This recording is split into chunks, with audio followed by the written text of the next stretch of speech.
everybody outside of that personal circle still expects me to show up and perform without knowing anything that's happening.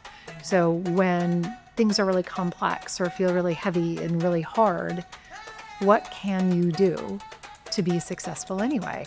And I call that span of control. So how do you focus on your span of control? This was a rare one for me, an episode we recorded in person, and honestly, it was a career highlight. I sat down with Carey Lohrenz, one of the first women to fly the F-14 Tomcat, best-selling author of Span of Control, and a fantastic keynote speaker. This conversation isn't about fighter jets or chest-thumping war stories. It's about what happens when everything is on fire, the calendar is packed, and someone still expects you to deliver like this was all very manageable. Carey has lived that reality at 30,000 feet, at night, trying to land on a moving aircraft carrier, which frankly makes most corporate high-pressure environments, puts them into a little more perspective. We talk about why stress isn't a design flaw, why just focus harder is not a strategy, and how elite performers survive by narrowing their attention to the few things that actually matter, especially when the noise gets loud and the deck starts moving. There's wisdom here, there's humor, and there are a few moments that may quietly reframe how you think about leadership, teamwork, and overwhelm, without asking you to become a morning person or download yet another productivity app. This episode is for anyone who's leading, juggling, or just trying to stay upright while things feel a little chaotic.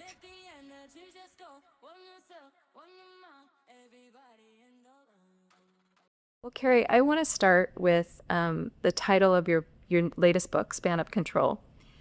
Talk to me more about the title, where it comes from, and why it matters so much to you.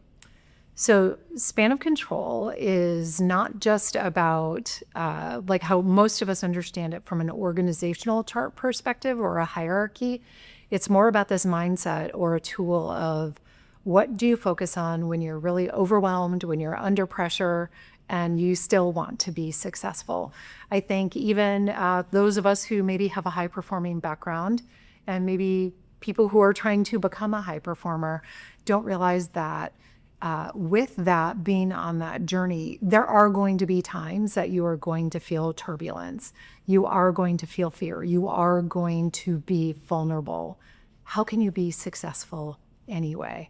So it came to me not only based on my background in the Navy, but definitely during a really hard personal time when I was really, really busy working. But my mom ended up getting really sick. And I had to figure out, how do I not circle the drain? How do I still get done the things that need to get done when I'm going through something that is really devastating? But yet, everybody outside of that personal circle still expects me to show up and perform without knowing anything that's happening. Mm-hmm. So when things are really complex or feel really heavy and really hard, what can you do to be successful anyway? And I call that span of control. So how do you focus on your span of control? Mm-hmm. Your book was so relatable for me. From the opening pages where you were vulnerable enough to talk about your personal life, I was just like, wow, this person is human and willing to share it. And it made me, my grandmother, remarkable woman, she's gone now, but still with me all the time. And she told me when I was a teenager, probably, she said, I just don't worry about the things I can't control, and I just focus on the things that I can. That was a mantra for me, and still to this day gets me through many days. I'm like, can I control this? Nope. Okay, then I'm going to focus on this. And you boiled it down and made it so succinct. It was just beautiful. So thank you. Well, I appreciate that. And how lucky were you to have such an amazing grandmother? And also, that's not exactly the way I'm wired. I do not have the personality that I can say, okay, I'm just not going to worry about that. I can't control that. I am a world-class risk manager and catastrophizer. So my brain always goes to, what is the worst thing that could happen? What if this happens? What if this happens? Now, in my professional career and otherwise, I think that has really helped to my advantage because I'm also fortunate enough to be very solutions oriented, that the reason I try to think about all the ways, or I just automatically think about all the ways things can go wrong. You red team yourself constantly. Is because, yes, is because I'm trying to figure out, okay, what would I do in that worst case scenario? Or even if I'm watching like an action movie or I don't know, a Jason Bourne movie, I'm like, how would I handle that? Would I do that? Could I get the windshield popped out fast? Like, so I'm always thinking about these things. So I'm not blessed with the gift of being able to emotionally detach myself from something and say, well, I'm just not going to focus on that. I don't have that. I have to very intentionally work on reorienting my focus and saying, okay, what can I control? It's over there. Whatever that bad thing is still there. And I'm aware of it. But I just, to try to stay positive and stay hopeful and stay forward moving and being solutions oriented is why even why I have the tattoo on my wrist. So you wouldn't know what it means, but instead of having be fearless or gratitude or something like that, one of my daughters actually designed this, and it's actually an S, an O, and a C. That for me, if I'm like this, it just reminds me when things are going sideways to stay focused on my span of control. Like that's the only thing I can control, but it looks like a decoration. Yeah, to everybody else. I love it. Did your daughters also get one? No, not yet. Okay. I know. Well, they need matching tattoos. Chop, chop. They should get on board. Yeah. So I'm not wired that way either. But that mantra help, same thing. Take a breath. Okay. Can I control that? Let's think about what I can control. And go from there. And I love in the book, you talk about, you help me with the quote because I don't have it in front of me, but you say something to the effect that, fighter pilots are not born able to do these things and to, I think it's critical thinking and task, all of these in high stress situations. You train yourselves to do it. That's right. That's right. Yeah. So none of us are really born that way to manage overwhelming task overload or task saturation, which is why it's all very relatable to all of us, the fight or flight syndrome, right? Because that is how we're hardwired to survive. So when you become stressed or you become overwhelmed, it's normal to either want to shrink down or run away. That is a 100% workable solution, generally speaking, to keep you safe when a tiger is chasing you. But for those of us who actually have to get a job done still in a really stressful situation, you have to learn those skill sets. And you don't go from having no skills to flying at Mach 2 with your hair on fire, being able to do that. It's all building blocks. And it's starting with no foundation and then being put in a scenario where maybe it's learning how to use a checklist. Maybe it's learning how to memorize a checklist. Maybe then it's experiencing something happen that's not so great, where you thought you didn't need a checklist or you skipped it. That brings you back to square one about this is why we use a checklist. Because even really smart people forget really important things. That's right. So it's having those building blocks that then get you to the point where when you're in a really dynamic environment, your brain and your capacity to prioritize is much stronger than it was when you started out. So that the goal is for, hopefully, let's just use aviation metaphors, that whether you're a fighter pilot flying on and off an aircraft carrier, or maybe you're a helicopter pilot flying at night and the deck is moving, that no matter what conversations you had earlier, no matter what mechanical issues you had earlier, maybe your airplane or your helicopter is on fire, when it comes to those last few seconds right before you land, you have the skill set and the capacity to set everything else aside and make those decisions that determine whether or not you're going to land safely and go home or not. But you don't start off knowing those things. So it's all that building block skill set to get you to that point. Well, and in the book you talk about, well, for our listeners, let's just level set here. You were the first female Tomcat fighter pilot. Is that right? Yep. Did I One get of the that very right? first female F-14 pilots in the Navy. Okay. So, yeah. Sidebar here. One of my core memories, my dad took me to Hill Air Force Base to see the Blue Angels fly, and they let you get in the cockpit of an F-14. The stealth bomber had just come out. Oh. It was the most amazing thing. So yeah, total rat hole here. But actually, let's talk about the Blue Angels. You bring them up in your book, and you talk about the way they fly, and they pattern themselves after geese. So yes, in essence, what happens and what you think about, if you think about, you've ever seen a flock of geese or birds fly, they're always in a V formation. Mm-hmm. And part of that is because they get lift from each other, and they always take turns. So when the front of the V formation starts getting tired, then they move back.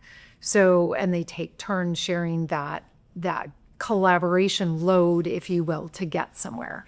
So when we look at even how we fly, whether it's a flight of two, is just regular pilots, not high performance demonstration pilots, or you look at the Blue Angels, it's all about how do you support each other to get where you need to go safely, effectively, and more often than not, as fast as you can. Mm-hmm. And it's that shared risk management and teamwork, because when you think about it, whether you're a geese or a goose trying to get south because it's going to be 35 low, or you're a Blue Angel, or you're just a regular fighter pilot, we can't see behind us, right? We've got limited mobility.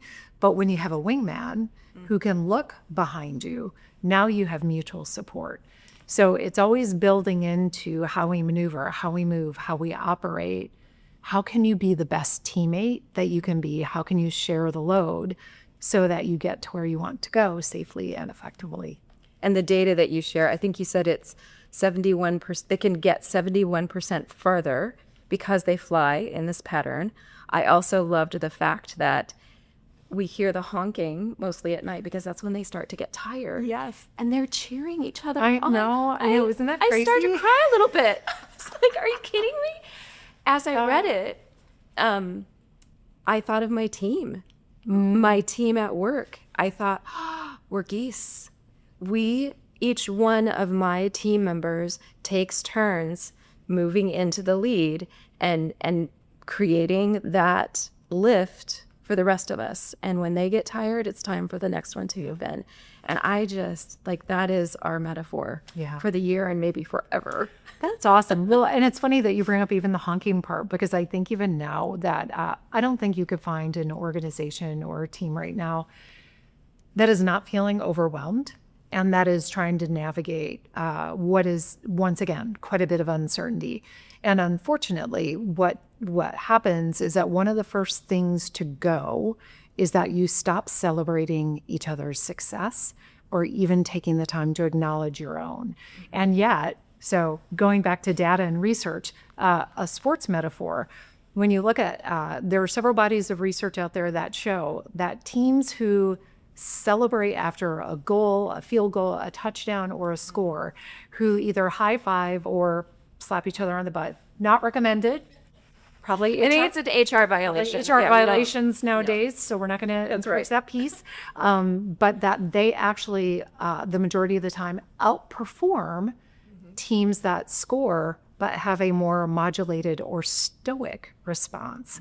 So it's just celebrating, just taking a hot second to celebrate those successes is actually a really important piece of consistent high performance. And again, it's when we're overwhelmed, it is one of the first thing that gets dropped. And yet nobody ever does not want to hear thank you or well done or good job you. We cannot say it enough. And that's not about, little participation trophies or everybody gets Oreos and oranges after a good quarter, but it is taking the time to acknowledge, hey, job well done. That was tough. That's a good job. And we are a social people and we need each other. And also, what's the point? If we don't find the joy in what we do, then why are we doing it? Yeah. We, so this is a bit of a story. If if you have ever gone deep into the history of prisoners of war, they're definitely in the aviation community for us and some other special ops communities. Dark humor can be a big factor because we can be put in really extreme situations where somehow you have to find your humor or find your sense of fun so that you don't fall apart. Yeah, really, for everybody. And there's one story from years and years ago. The folks who were being held prisoners of war at the Hilton Hanoi decided to tell their captors that November 10th was National Donut Day in the U.S. Now, mind you, we're not supposed to give them any information because you're a prisoner of war. You're not supposed to give them anything that they can use against you. And somehow they conspired through their tap code to let their captors know that there's this big day in the U.S. that was National Donut Day.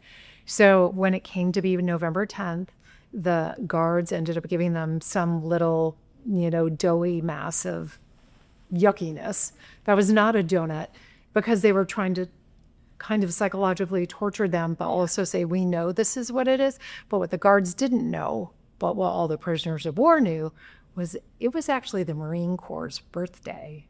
So what they did was they had this inside kind of joke or a little bit of humor that they made the guards celebrate the Marine Corps' birthday. So they kind of got this psychological win that gave them a little morale boost. So I don't know, National Donut Day. Make it any day you want, but That's right. You might be celebrating the Marine Corps to boot. But it is that. How do you find your fun? If you're not having some fun, and I'm not saying National Donut Day being a POW is fun, but if you're not having some fun at work, you're not doing it right. And the chances are, if you can't find some fun, your team is probably not going to be a high-performing team for a very long time. You might be able to have some bursts, but you won't consistently be a high-performing team.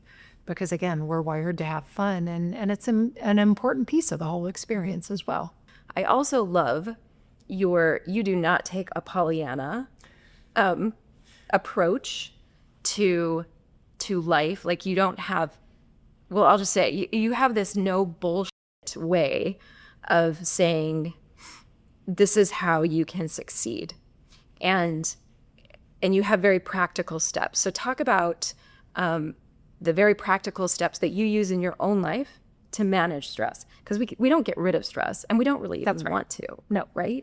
But we want to manage it. Yeah, and that is one thing that kind of drives me crazy. Some of the influencers or folks out there who drive everything towards this stress-free environment, because certainly all performance research shows us that you have to have some level of stress to increase your performance. It is when it gets to be overwhelming that then you run into people shutting down, burnout, total collapse, all of that. So clearly we don't want that. But I know for me, even at certain times during my life when I've experienced a lot of really crushing overwhelm, when I have finally been able to come up for air or realize the reason I've become so overwhelmed is because I thought I could manage everything. I thought I could manage all of the things. And then as long as I kept my head down and kept going forward and charging hard, that everything was going to work out. And it was only when all of a sudden you get tipped over into the extreme that you realize you can't do it all by yourself. And 99% of the time, it's going back to basics for me that is what helps get me back up on plane and feeling a little less stressed or feeling like I have a shot, as in having to say no to things and realizing that no is a complete answer. And for some of us, that's really hard to do, right? For people pleasers, or I have 4 kids, we're achievers, high performers. We have a lot of things pulling at us, a lot of things that we are responsible for. But then also going back and going, okay, I bring out my trusted Post-it notes and I will write down in a Sharpie marker, what are the top 3 things I need to focus on today? And I put it on my laptop or I put it on the back of my phone, because I know if I get one of those things done, or I start attacking 2 of them, that now I feel like I have some agency. It's the way I feel. I might not get number 3 done, but now I feel like I have some agency, which makes me feel like I have a little bit more control, and it makes everything calm down a little bit.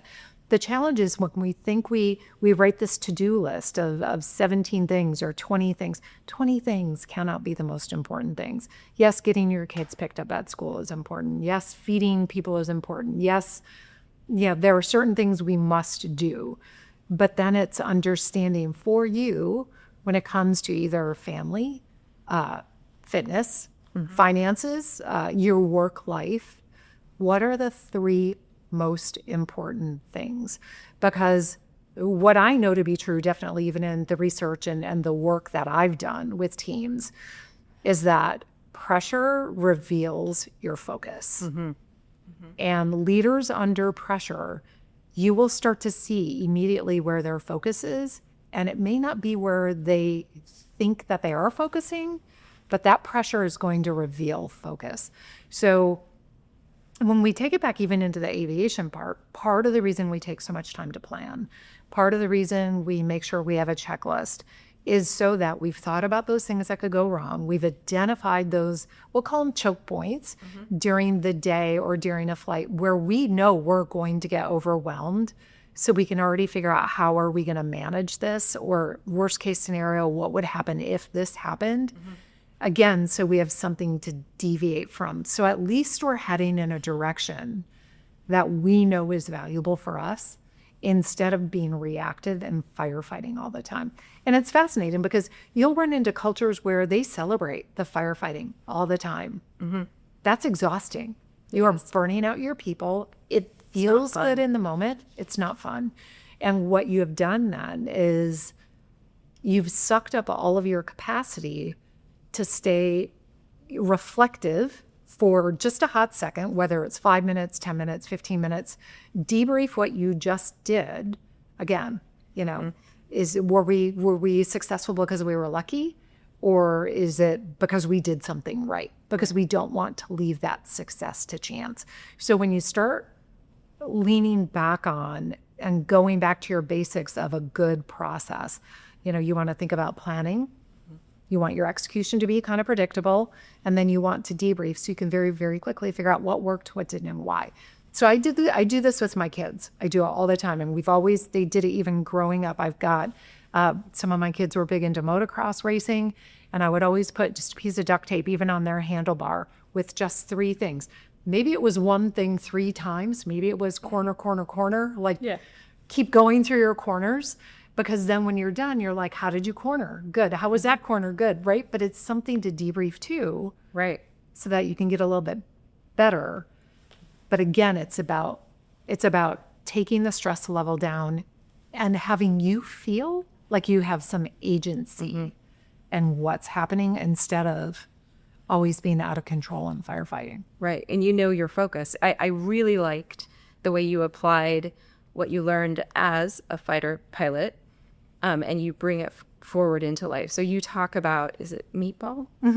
Okay. Yeah. So when you're going to land on this carrier that is this tiny little target and is moving, talk about that. Talk about those 3 things that when all of that pressure is coming in, how that, how you were able to land. Yeah, so it's wild because landing a high-speed fighter on an aircraft carrier at night is the hardest thing to do in all of aviation. Harder than anything you'll see any fighter demo team doing, Thunderbirds, anything. Landing on a bobbing postage stamp that's running away and hiding from you in the pitch black is actually quite a big challenge.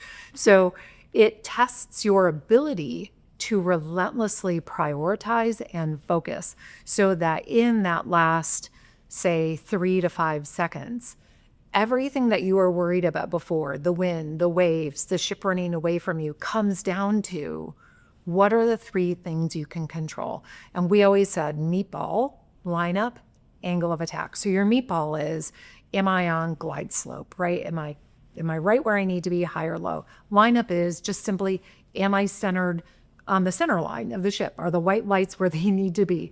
And then angle of attack is my airspeed right? Am I dead on airspeed?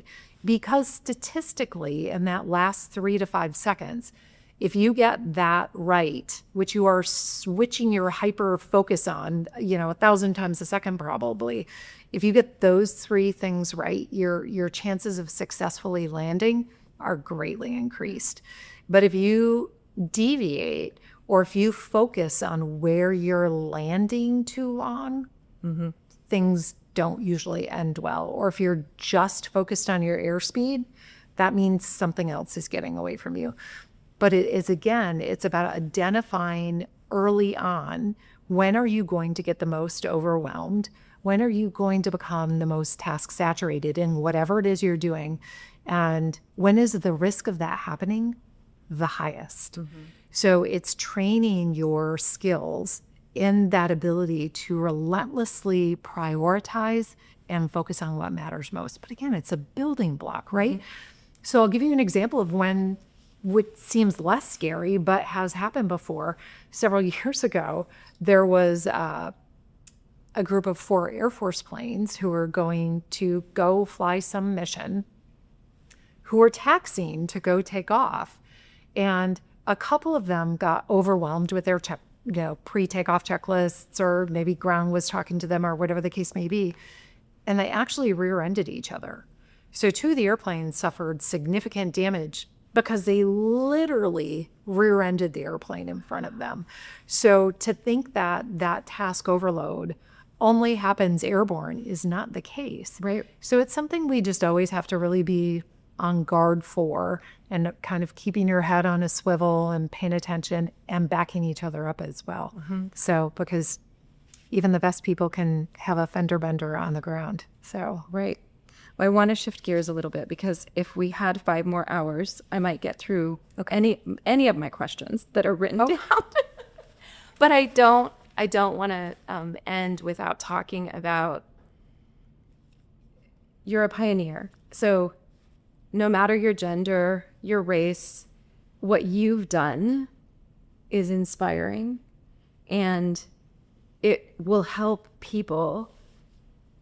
You weren't allowed to fly when you went to flight school, and you did it anyway. The tenacity of it just blows my mind.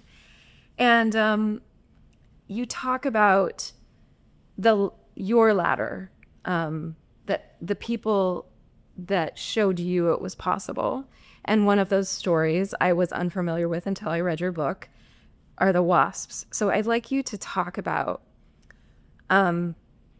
why that's such an important story for anybody. Like I said, it doesn't matter gender, race, doesn't matter. It's a very important story. I'm so glad you brought that up. So you're right. Most people know nothing about the WASPs. And the WASPs were the women Air Force service pilots who, in the U.S. during World War II, when we were essentially running out of pilots to fly, they had to open it up, and they opened the field up to women. Now, the bar for entry was very high. In fact, it was extraordinarily higher than the intake requirements for men. But that's a whole different conversation. But the women ended up flying every single airplane in the military's inventory.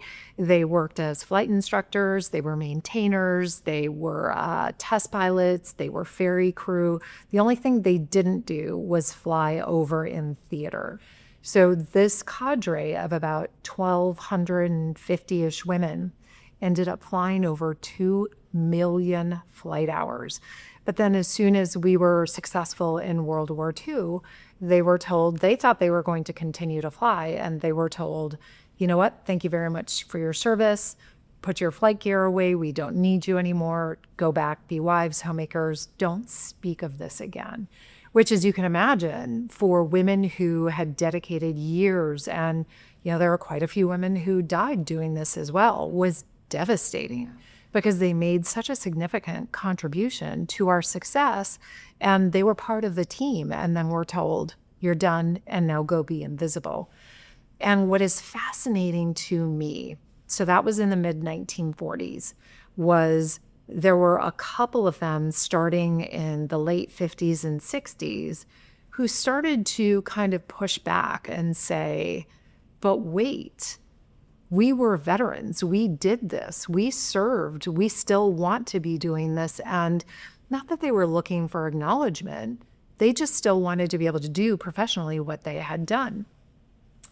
And it took decades of this very small group of women that then started growing bit by bit as some of the folks who had been pretty traumatized by the situation of just go home and be silent and be invisible, pushed to be acknowledged, pushed for their service. So it went from them flying in the 40s to not much happening in the 50s. In the 60s, even though women were very involved in NASA, they were still not allowed to fly in the military. And then in the 70s, a couple were able to kind of push the door open at the Air Force Academy and at the Naval Academy. And then you went into the 80s, and then you went into the 90s when I flew. So by just sheer luck, I grew up just north of Oshkosh, Wisconsin, where one of the world's biggest air shows takes place every year.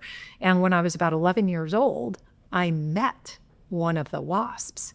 And so she was always like, oh, you could fly, you could do this. And I'm like, I've never even seen a female pilot before. I didn't even know that was really an option. Mm-hmm. So I knew when I was flying, I knew when I started and when I was going after this dream that I was no doubt standing on the shoulders of giants. I was not alone in that journey.